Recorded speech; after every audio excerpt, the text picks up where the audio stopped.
All right, hello. Thank you for coming to our talk. Last talk of the day, glad you guys are still here. So in this talk, we're going to be sharing some of the insights that we've built up from teaching what is considered one of the most technically challenging topics in security.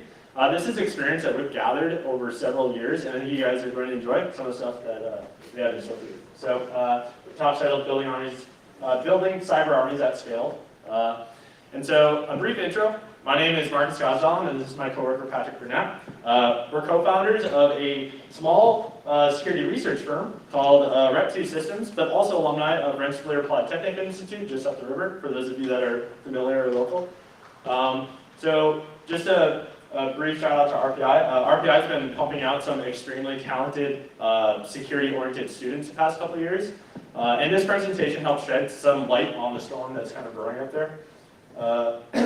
So this is a brief agenda of the talk.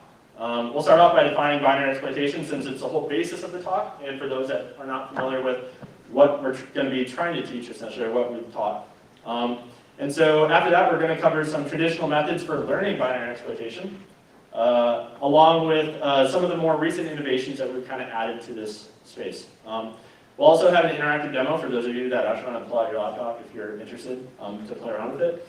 And that's going to be in the third session of the talk here. So, moving on, binary exploitation. So yeah, since this is the basis of the talk, we'd like to provide some background to ensure everyone is on the same page, and you have some idea what this term encompasses. So what's a binary? You're gonna hear us use this term throughout the whole talk. And in the context of this talk, it's a executable file such as an exe, an elf, a mako, or any other kind of code container that runs on a machine.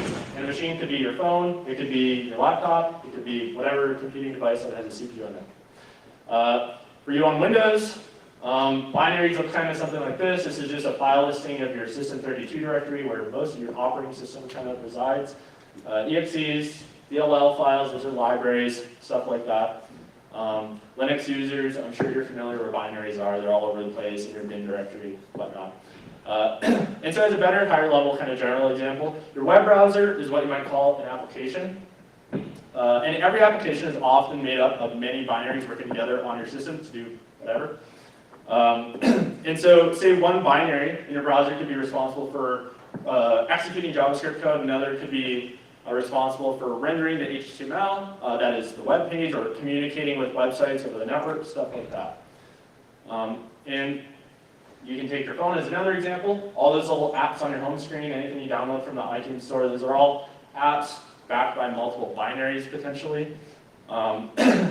Yeah, so Angry Birds, Fortnite, iMessage, Signal, all of these are binaries. They're all applications, essentially. Even your operating system on your computer or your phone, iOS.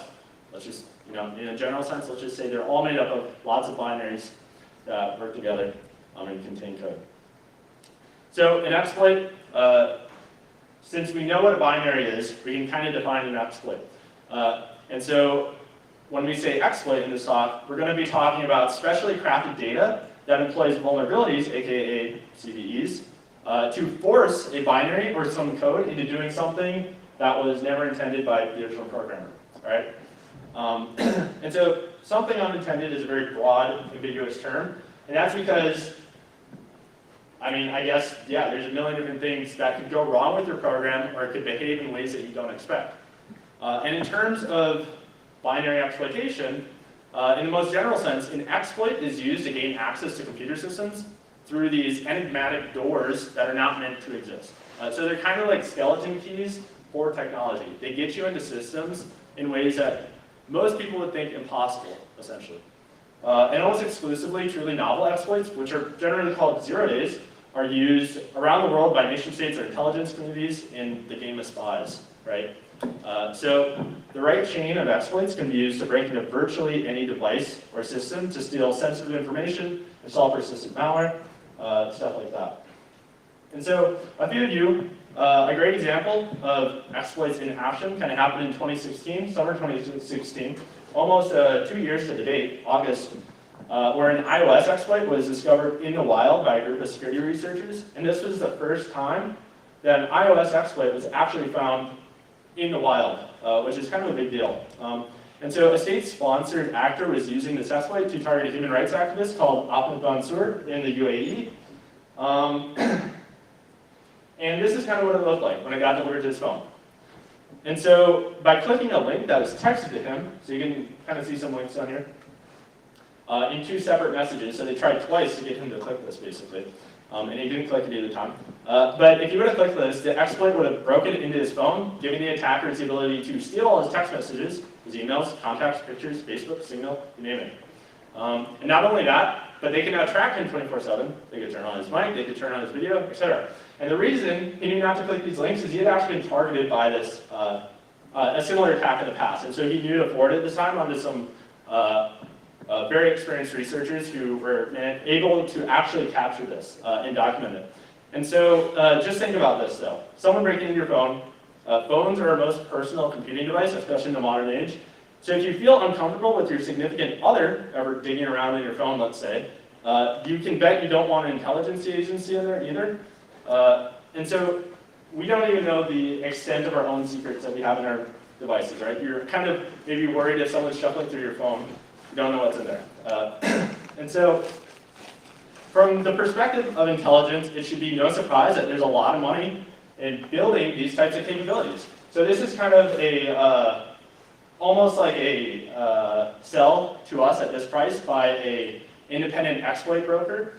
And so you can see in iOS Safari RCE, which means remote code execution against the browser, they're paying upwards of $2 million, $2 to $3 million to get that kind of capability. And the thing is, they're an exploit broker, so they're actually going to turn around and start selling this to other people for millions more dollars. I mean, iOS exploits can range up to potentially $10 million on the black market. Because imagine that, being able to break into someone's phone, like with them unsuspecting from anywhere in the world, that's a huge amount of intelligence you can gather, a lot of damage you can do to individuals or broader circles.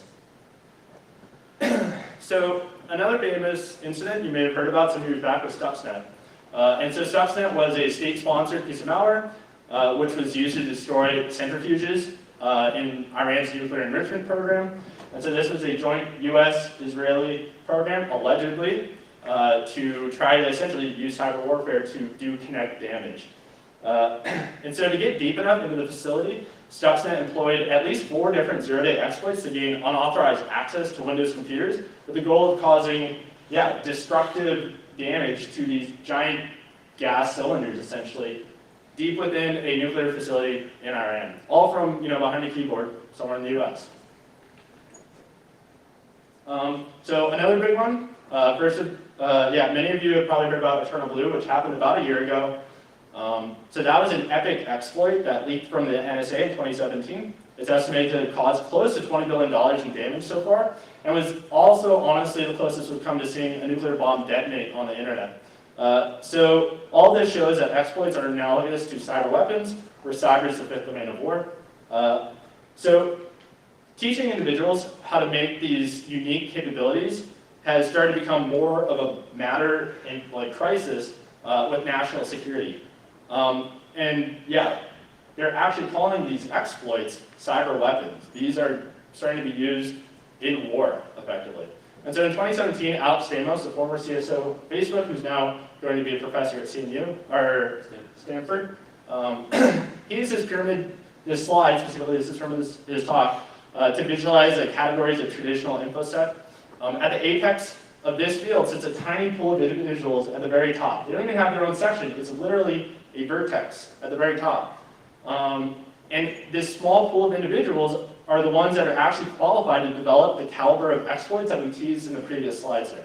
It's a very, very tiny portion of the field.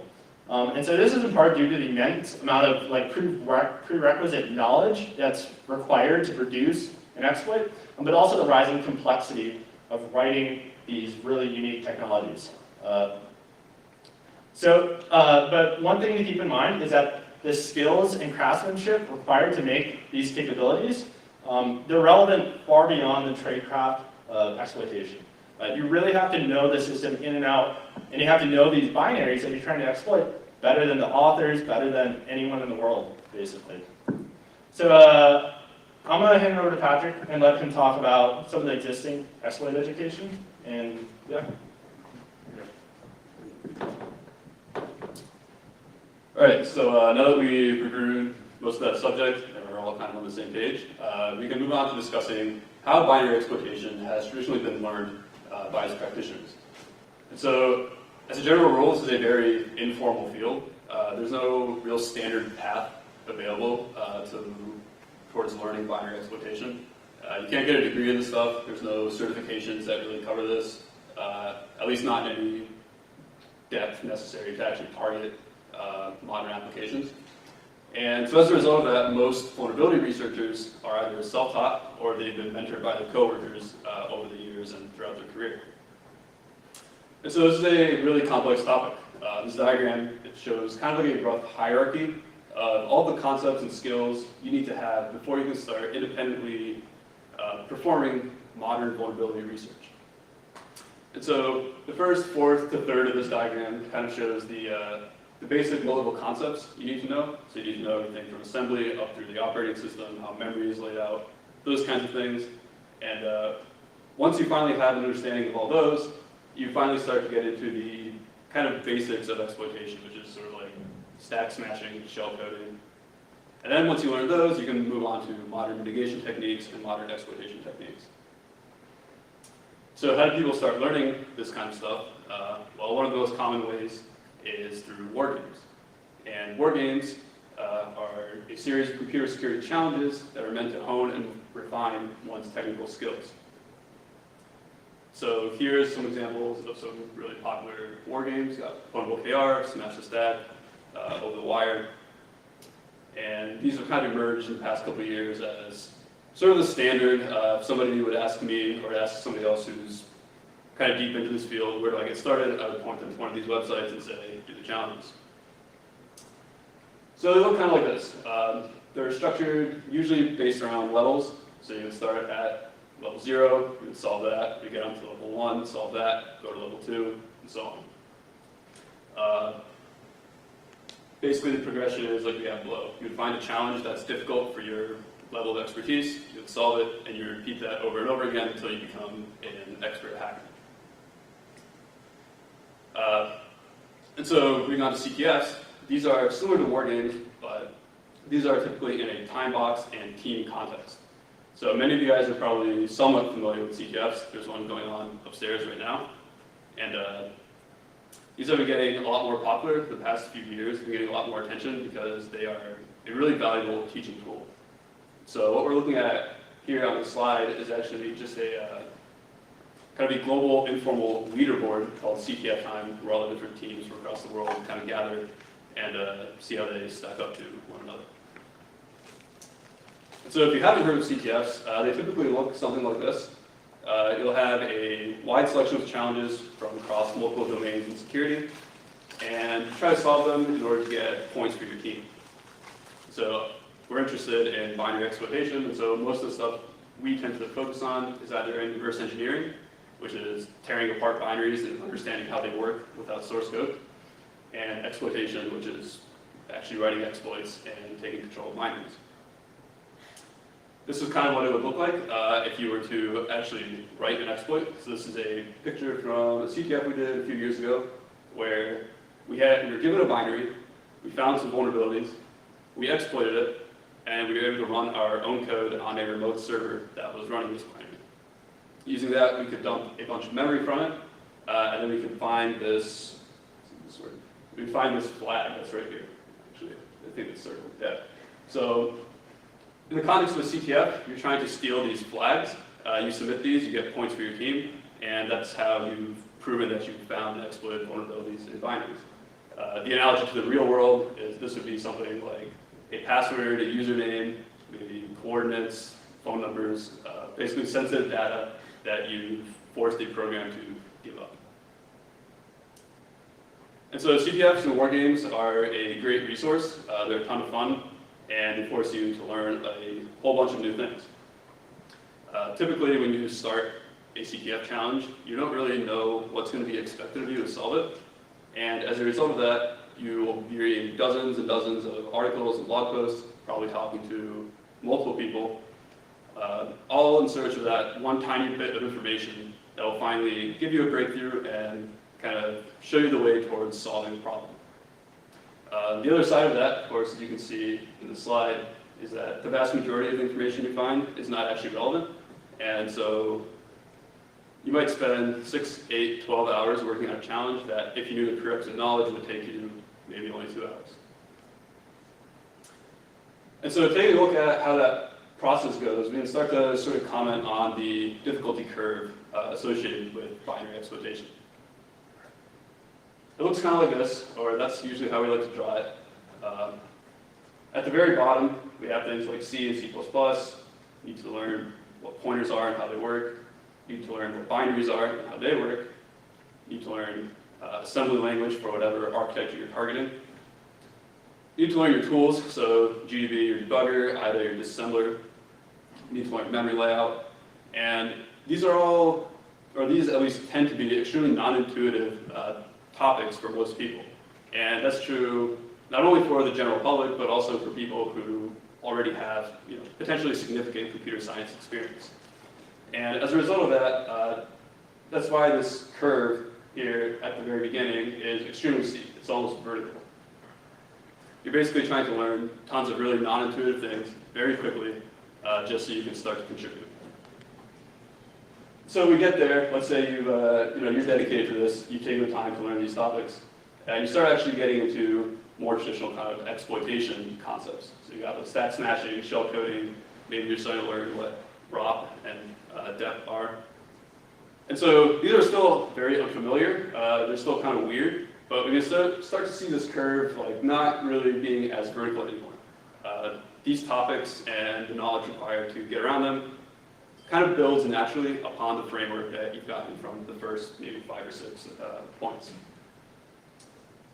Once you've mastered those, you get into other stuff: ASLR, deep exploitation, use after free vulnerabilities, race conditions, kernel, other stuff.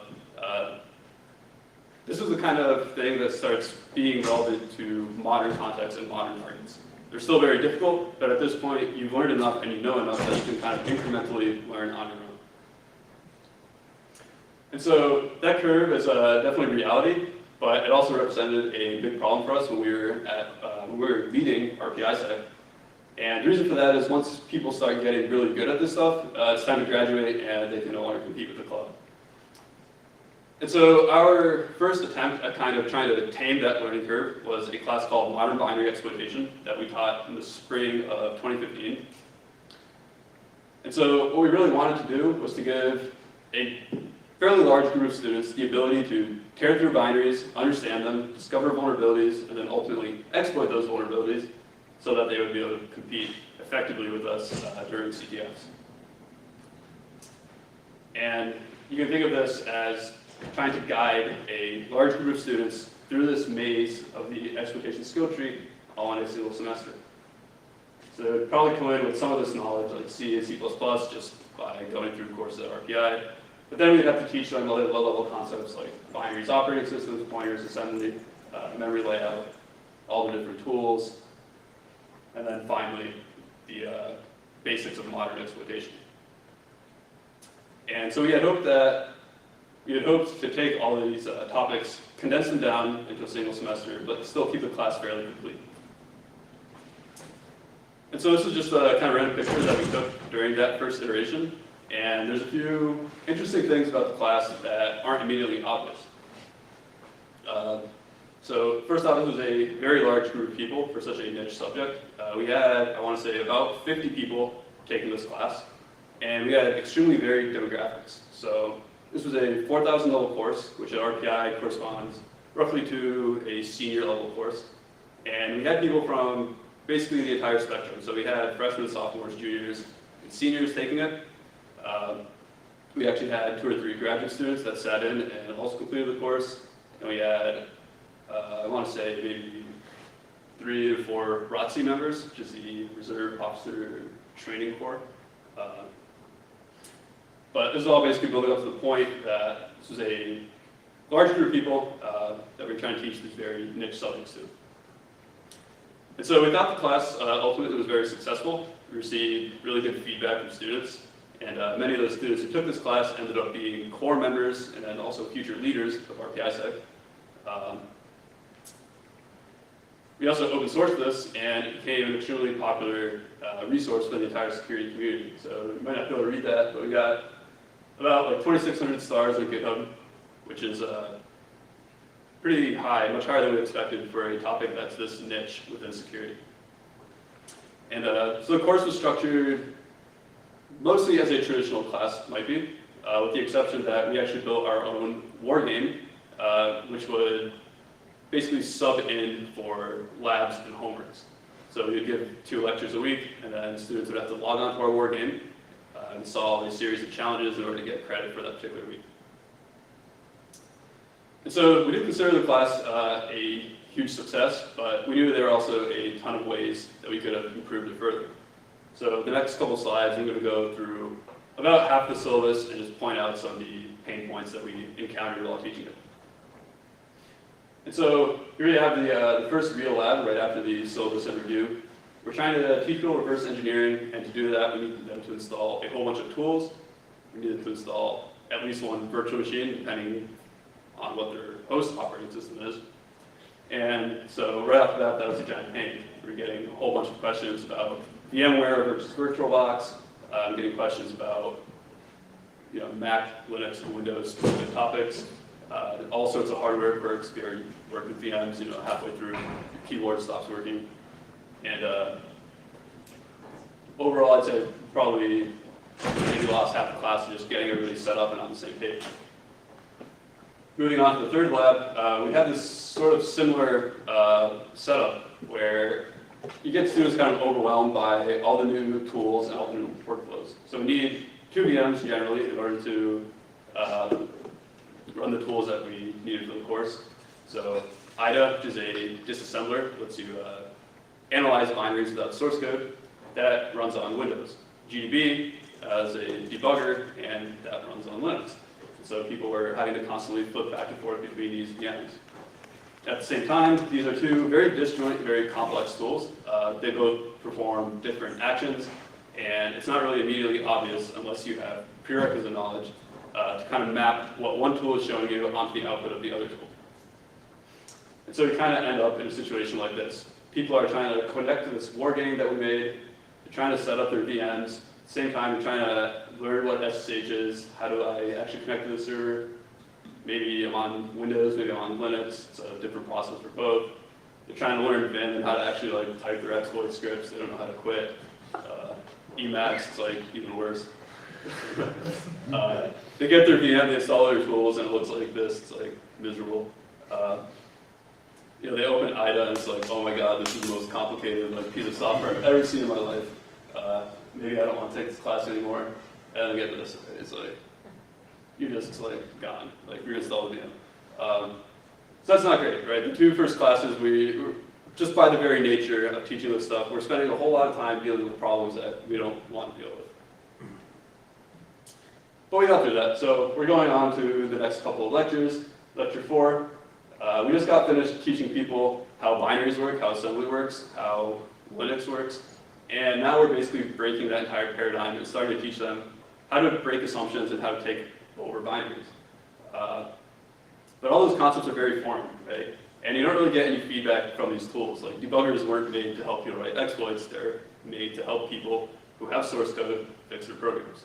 So even if students understood the topics and were going through the process correctly, they couldn't really tell a lot of the time. They couldn't tell they're doing the right thing because it's a very opaque field. And the end result of that is they feel lost, even if they are on the right track. Next, we're doing shell coding. So we're trying to inject our own code into processes after we've exploited them. And suddenly they have to not only read assembly, but they also need to write their own assembly that does whatever nefarious malicious action we're trying to get them to do. And so you're trying to learn to write this foreign language on top of everything else that we've been trying to teach. And finally, we had lab 6. So format string vulnerabilities, maybe some of you are familiar with them. These were kind of popular or somewhat they would come up in CTFs here and there, so I wanted to touch on them, but in real life they are no longer relevant.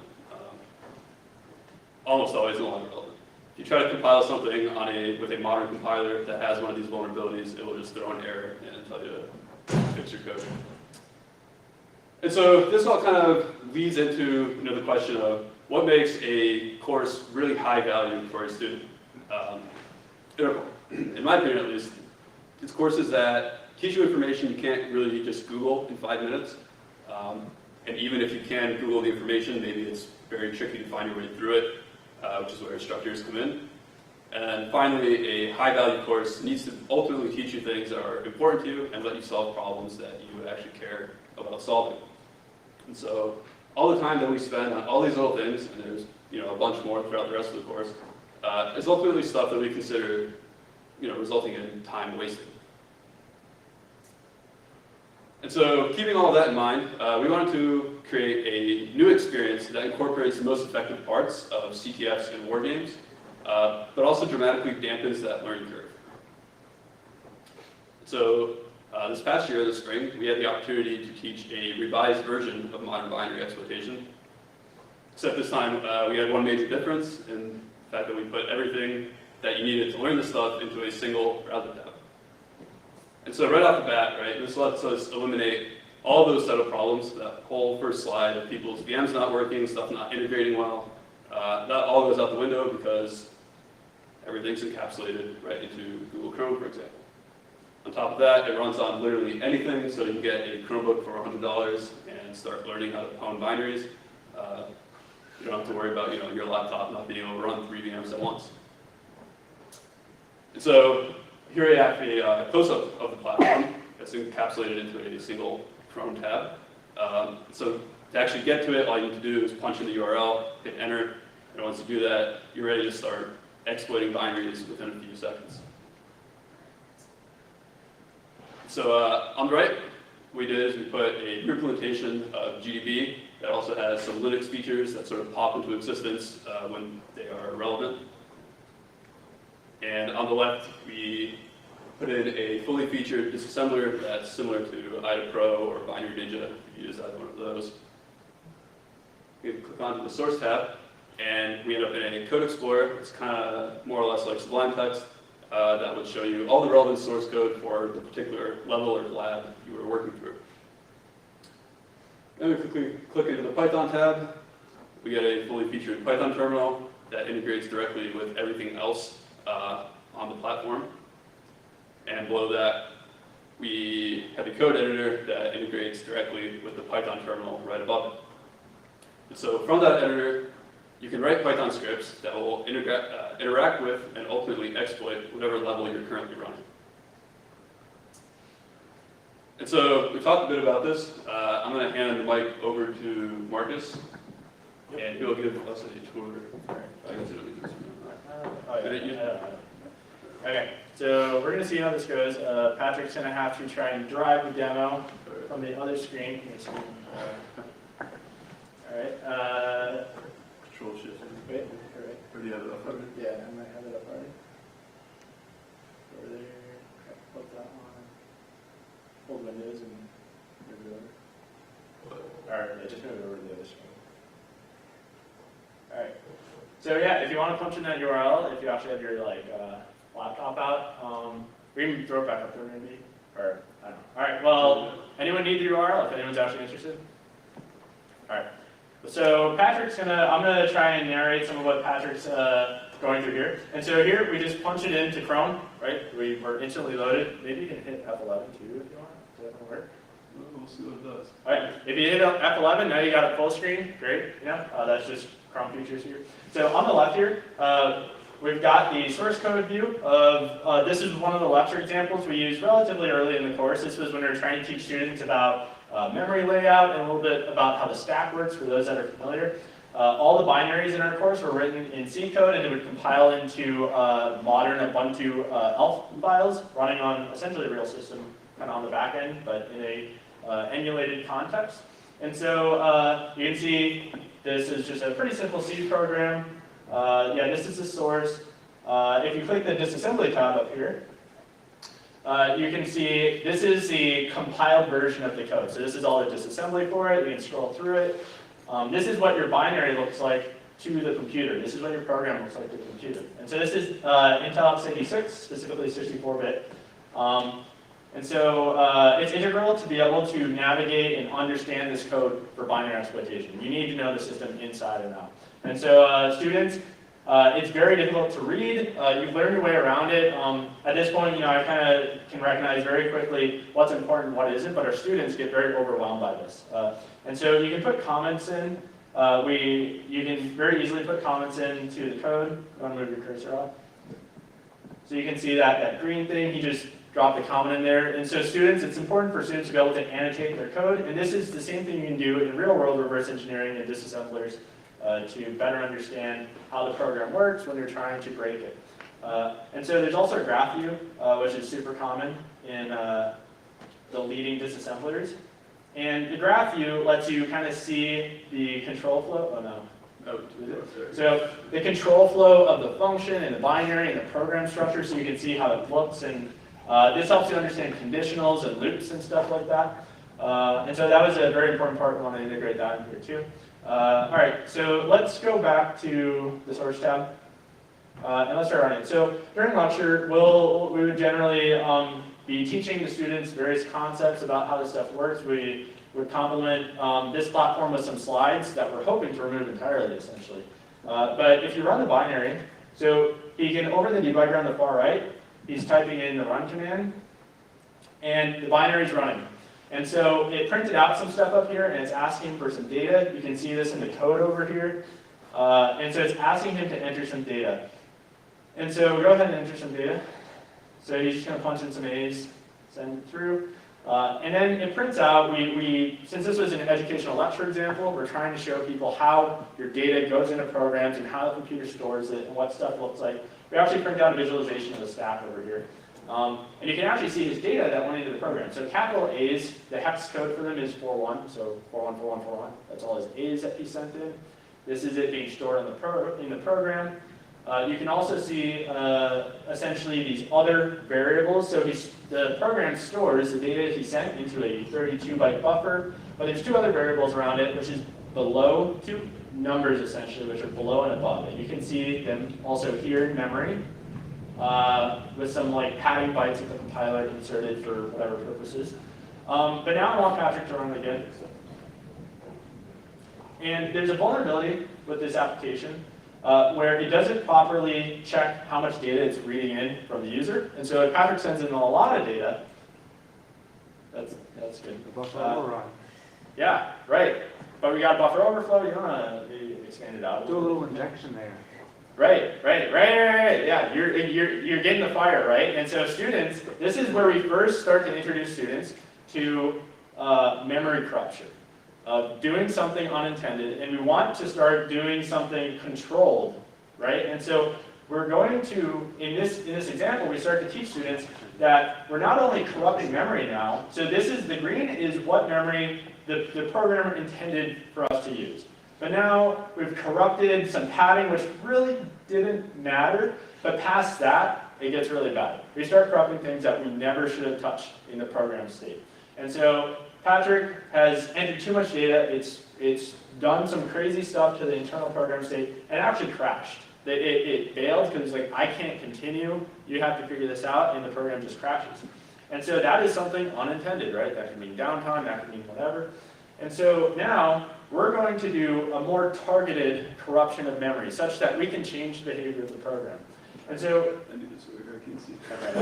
so Patrick is going to, he's going to write an exploit, a very simple, it's like the hello world of exploits for binary exploitation. And so over here, he's writing in the Python terminal that we talked about. You can bring up the Python terminal on either side. And what he's doing is he's writing a little Python script that will interact with the program. Because as the course gets more advanced, we had students writing exploit scripts that were hundreds of lines that have to interact with the binary in very advanced ways, that have to send data and read data in a very specific manner. And so Patrick's writing a little exploit. You can see he essentially connects to the process so that he can essentially send data in or receive data, just kind of like reading over std in or std out. He's got a syntax here somewhere. Yeah, breathe into.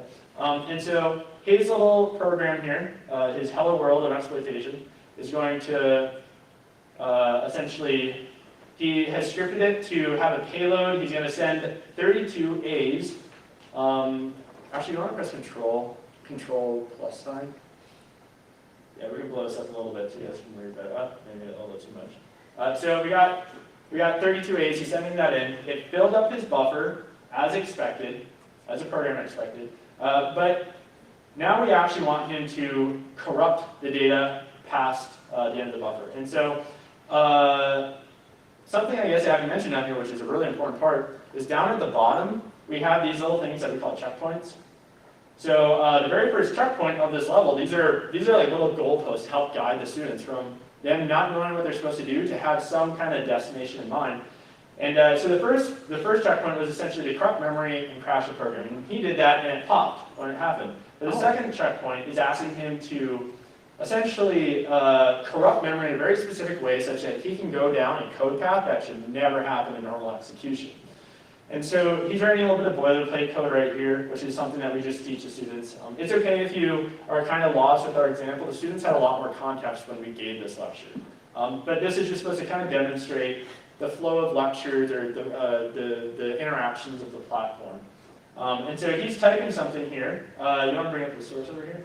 Yeah. So there's this code path that exists down here that checks if this below, which is basically just an integer, a number. It checks if this, oh no, you scrolled sideways, there you go. It checks if this variable below equals OX deadbeef bad code, which is just some big number, essentially. But that variable is only ever set right up here to 5151515151. It's never touched by the program code normally. So any average C programmer would look at this and be like, oh, you can never go in that condition, which is a winning condition, basically, that we created to help teach the concepts of this. And so we're going to corrupt memory, and we're going to set that variable to something it never should have been, specifically deadbeef bad code. So Patrick's going to punch that in over here. As part of his exploit, part of his specially crafted data that he's sending into the program. Okay? And we're going to run this.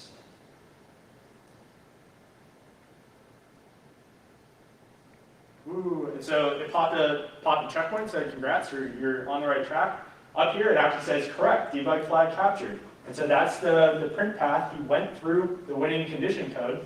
And now, but the thing is, in the real world, he's using a debugger still. He's kind of like, he was in a state that he could debug his exploit if he needed to. And this is very similar to the lab environment. Let's say you're 10 floors underground in Fort Meade and you're trying to write an exploit for an iOS device or something. You have your debugger, you can test everything. But in the real world, when you're out there trying to throw the device or throw the exploit at your target, or you're in the nuclear enrichment facility, you can't be there debugging Iran's computers and figuring out why your exploit's not working. It has to work the first time. And so what we ask students to do then is run their exploit in a mode where they're not allowed to do any instrumentation, any debugging, and if their exploit lands, they get the flag. And so Patrick is going to run the exploit against essentially a live binary with no debugging, no nothing. And he captured the flag. And so you can actually see the flag up there. We give the students flags, they're like little pieces of reward, right? It's like giving a piece of candy. And so that's it, he completed the lab. And then that could have been, for example, one of the homework assignments for the student. And so there's multiple assignments, multiple lecture examples that we go through. And so that's basically the demo. And this is actually something that, it's a project that we developed for the class, and we haven't actually talked about publicly yet. So congrats for those of you that are here. We've started reaching out privately to some academia and military-industrial complex partners to start maybe collaborating on places this could go. And so we're going to go back to the slides, hopefully. Maybe we can do this. Wait, let's F that up first. Yeah, just Congrats. all right.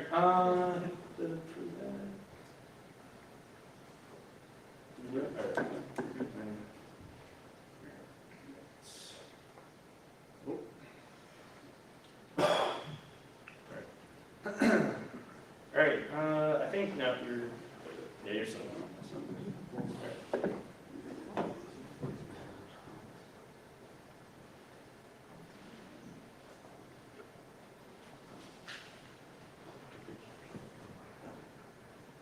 Right, so a primary design goal that we had when making that whole platform was to make the tools as true to life as possible.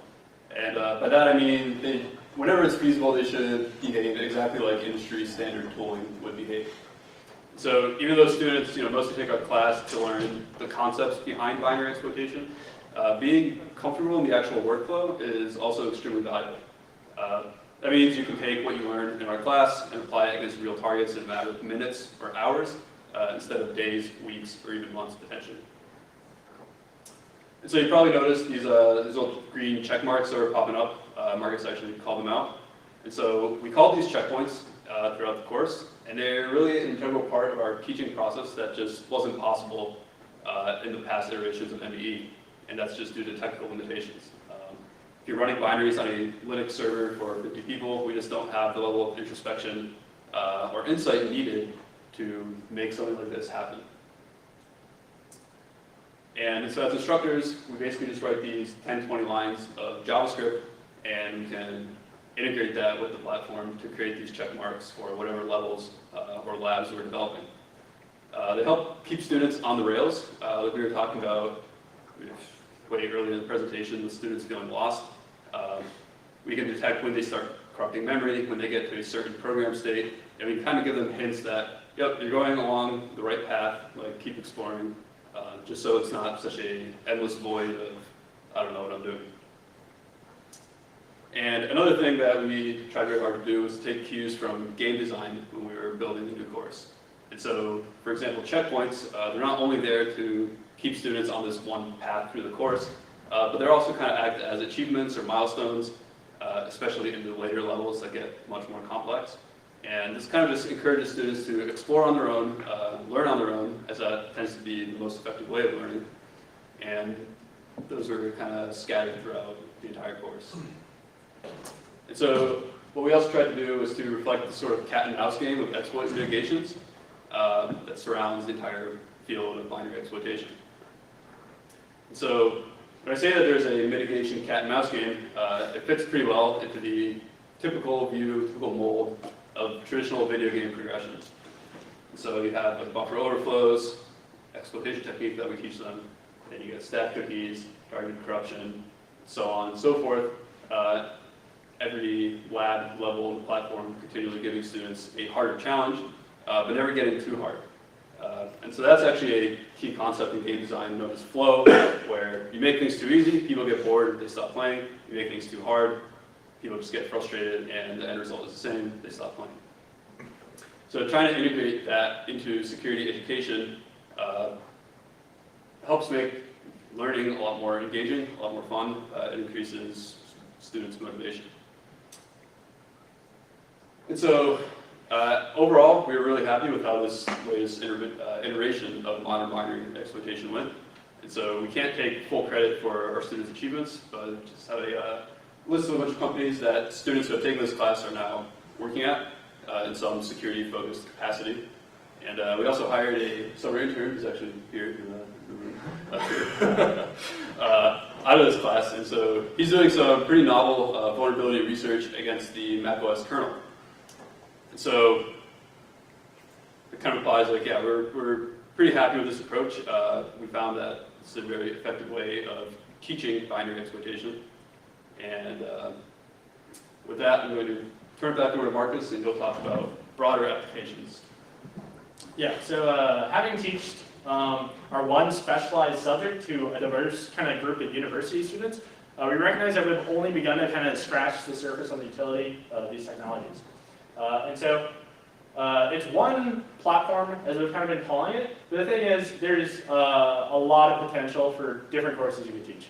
We love binary exploitation. We love the deep and dirty security subjects, like really low-level systems, complex stuff. But you can really teach any sort of university course, Comp Org, which is essentially a computer architecture course, operating systems, writing C code, stuff like that, embedded systems, and then reverse engineering, a dedicated reverse engineering course. We had some reverse engineering in our binary exploitation course, but there could be a whole course dedicated to that stuff. So yeah, all of these could be, or at least these three among others are very less niche courses. Excuse me. So benefits of gamification were really clear. It's even just the basic gamification that we try to put into this. It made the otherwise tedious material pretty engaging. And so it captivated students and dramatically increased the depth of their understanding. And when balanced properly, games can be used to make extremely technical problems into more human-friendly challenges, right? And so it makes these scary binaries and scary concepts into challenges that can be interfaced with by less specialized demographics, people with less qualifications, different age groups, and whatnot. And so there's supporting evidence that we're not the only ones that have this kind of line of thinking. In recent years, I've seen some games, some very widespread games that involve writing assembly code, designing circuits that have appealed to the masses. And so this is Shenzhen.io, it's available on Steam. You can see instructions, like CPU instructions, toy instructions essentially kind of in this circuit. Yeah, a bunch of wires connecting each other. You can see some digital or analog signals down here. Another popular one, TIS 100, some of you may be seen this, some of you have played it. Another puzzle programming game, you must rewrite corrupted assembly code in these different CPU cores essentially, such that they will work together to produce a target output. So this is kind of this is where you need to go, and this is your attempt at recreating a target output. Another pretty wildly popular game. Axopump's brand new. This came out August 2018, so just 2 weeks ago, I think.